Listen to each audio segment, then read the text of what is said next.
प्रिय भाई एवं बहनों, आज हम आप लोग को ये बतलाने जा रहे हैं कि कौन मनुष्य बुद्धिमान है। कौन ऐसा मनुष्य है जो बुद्धिमान कहलाता है, इसके बारे में आप लोग को जानकारी देने जा रहे हैं। वह कौन मनुष्य बुद्धिमान है, इसके बारे में जानकारी देने जा रहे हैं। आप लोग ध्यान पूर्वक सुने। कहा जाता है कि वह मनुष्य बुद्धिमान है जो फल और आसक्ति को त्याग करके केवल भगवान के निमित्त कर्म करता है।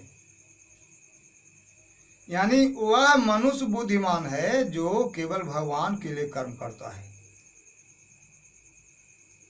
और जो भगवान के लिए नहीं करता, जो संसार के लिए करता है, वह तो अपने पैर में ही कुल्हाड़ी चला रहा है, ऐसा मानिए। मगर जो संसार से हट करके केवल भगवत कर्म करता है, भगवदार्थ कर्म करता है, यानी भगवदार्थ कर्म का मतलब भगवान के अर्थ के लिए करता है, वह मनुष्य बुद्धिमान है। क्योंकि भगवान के लिए किया गया कर्म मुक्ति को देने वाला है और संसार के लिए किया गया कर्म बंधन को देने वाला है। इसलिए मनुष्य को चाहिए कि उन कर्मों को करे जो भगवान की ओर ले जाता है, कल्याणमय मार्ग की ओर ले जाता है। वह कर्म क्या है? तो गीता अध्याय 18 श्लोक 5 में भगवान श्री कृष्ण ने अर्जुन को यज्ञ, दान और तप, ये 3 प्रकार के कर्म का वर्णन किए हैं। यानी भगवान श्री कृष्ण चंद्र जी ने निज मुखारबिंद से अर्जुन को 3 प्रकार के कर्म बतलाए हैं: यज्ञ, दान और तप। उन्होंने कहा कि कामना और आसक्ति का परित्याग करके यज्ञ, दान और तप रूपी कर्म करना चाहिए, क्योंकि ये तीनों कर्म मानव को सद्गति देने वाले हैं। तो कैसे करना चाहिए? निस्वार्थ भाव से, यानी कामना और फल की आसक्ति न रख के करना चाहिए। केवल जगत के हित में करना चाहिए, जगत के हित में बोलना चाहिए, जगत के हित में सोचना चाहिए, जगत के हित में करना चाहिए। इस तरह से निस्वार्थ भाव से जो यज्ञ करता है, दान करता है, तप करता है, वह सद्गति को प्रदान करता है। तो यज्ञ से वृष्टि होती है, यज्ञ से अन्न उत्पन्न होता है, जिस अन्न को सभी जीव, सभी मानव समुदाय खाते हैं और जीवन धारण किए रहते हैं। तो यह संसार परमात्मा का है, जिसमें सभी जीव रह रहे हैं और सभी जीव भी परमात्मा के हैं।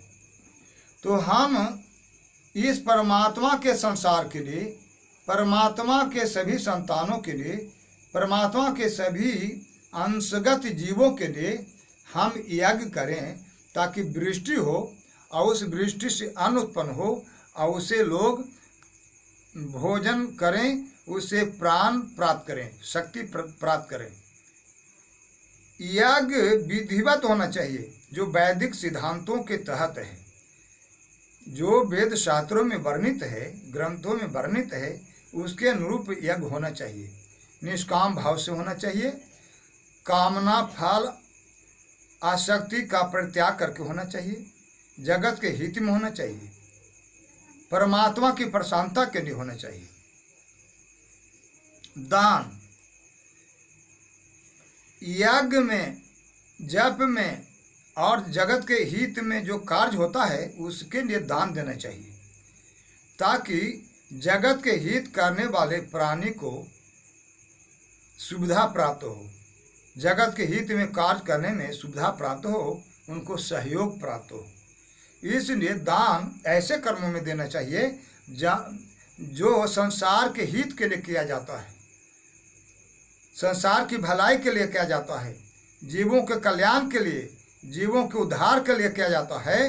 वैसे जगहों में, वैसी जगहों में, वैसे स्थानों में दान देना चाहिए ताकि जगत का कल्याण हो सके।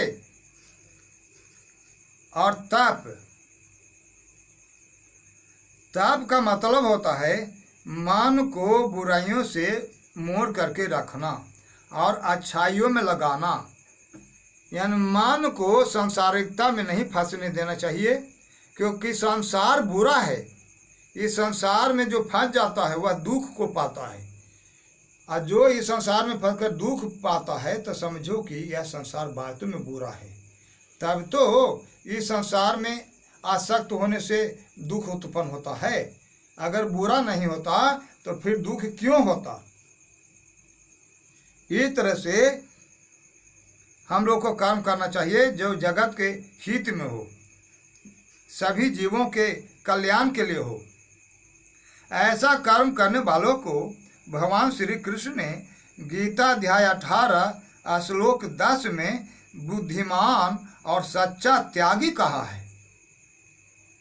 उन्होंने कहा है कि जो मनुष्य अकुशल कर्म से तो द्वेष नहीं करता, अर्थात जो कर्म शुभ नहीं है उनसे द्वेष नहीं करता, जो कर्म संसार के लिए शुभ नहीं है, संसार के लिए हितकारक नहीं है, उससे द्वेष नहीं करता।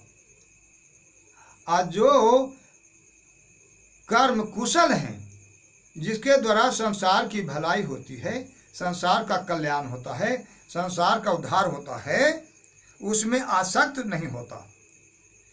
जो मनुष्य कुशल कर्मों में आसक्त नहीं होता और अकुशल कर्मों से द्वेष नहीं करता, वह शुद्ध सत्व गुण युक्त पुरुष, संशय रहित, बुद्धिमान और सच्चा त्यागी है।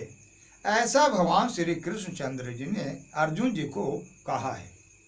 इसलिए यज्ञ, दान और तप कर्म निस्वार्थ भावना से भगवान के निमित्त करना चाहिए।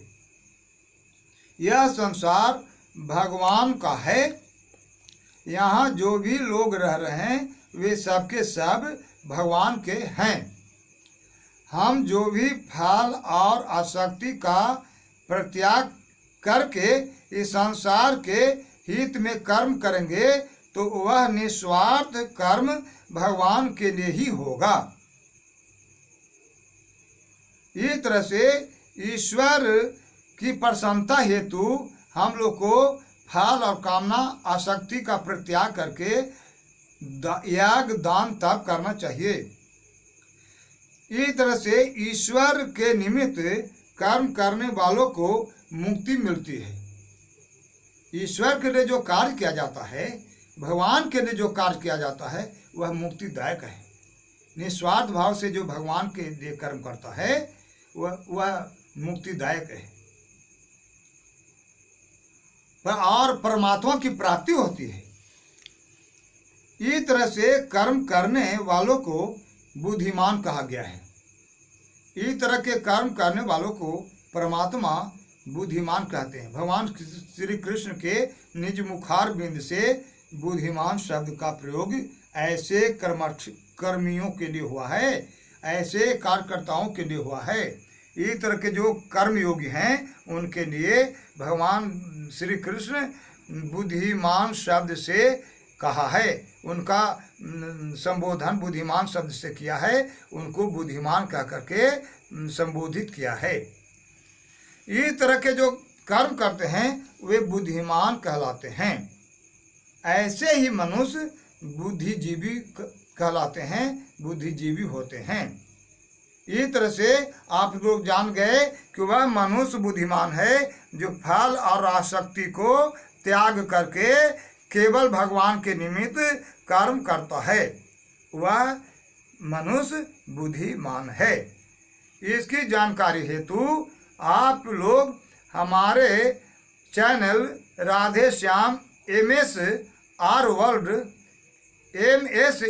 वर्ल्ड को सब्सक्राइब करें और दूसरा चैनल सत्यम SR वर्ल्ड को सब्सक्राइब करें और जानकारी प्राप्त करें कि कौन सा मनुष्य बुद्धिमान है।